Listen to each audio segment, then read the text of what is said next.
嗨，大家好，很高兴又回到了我的频道，我是 CJ。今天的影片主题是长达5年的官司就此落幕，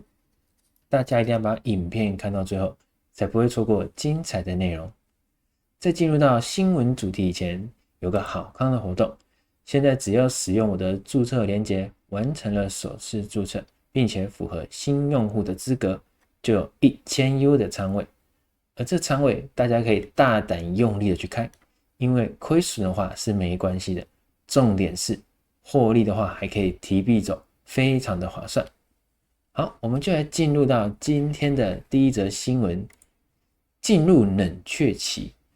自从比特币撞出历史高点以来，就一直卡在112000至118000之间，会不会有可能回到2月到4月的软趴趴的盘面？我们就来看到有一个数据分析，也就是 Bull Score Index。Bull Score Index 就是牛市指数，从图面很清楚看到上涨动能明显的转弱，从高点80下降到了60，而且呢已经回落到了7月的一个高点的位置。再往前看的话呢，很明显的在2月到4月呢，当它跌破了一个40的位置之后，将会是大家不愿看到的一个情况。但是虽然价格未能上涨到更高的价位，但是整体的盘面走势还是多头的。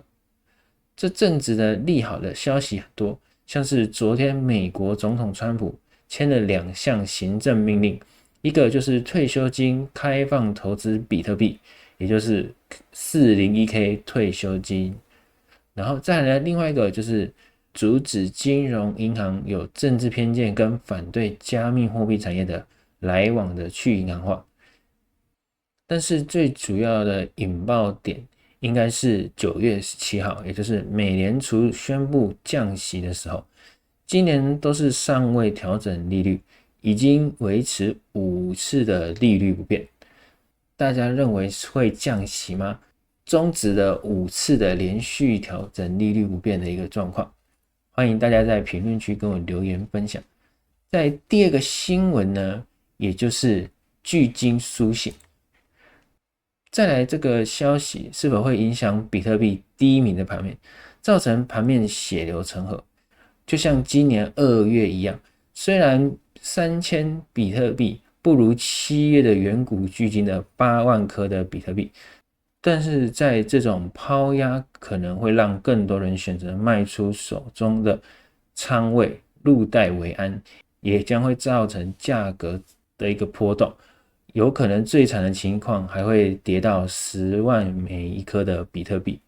而这巨鲸是在2015年11月购买的，平均价格是在336美元，总金额高达有108千美元。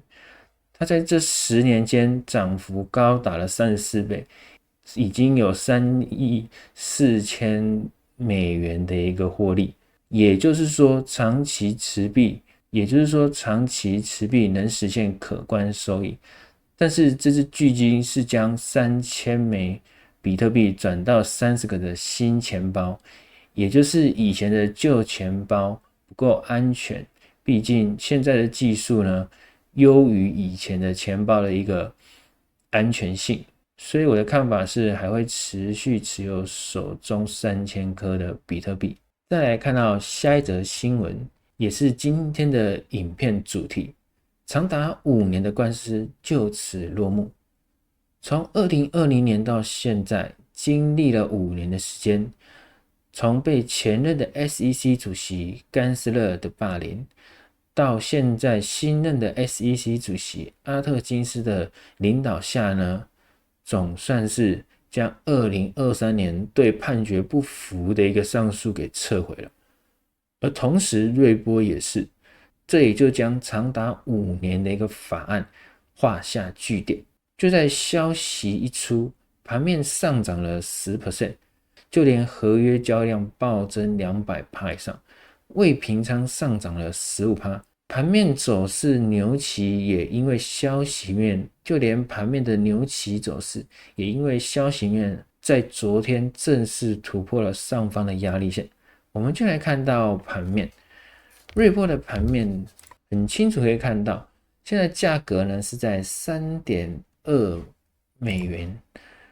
在昨天一个消息面上涨了 10.70%， 而我们可以绘制一个平行通道，很明显可以看到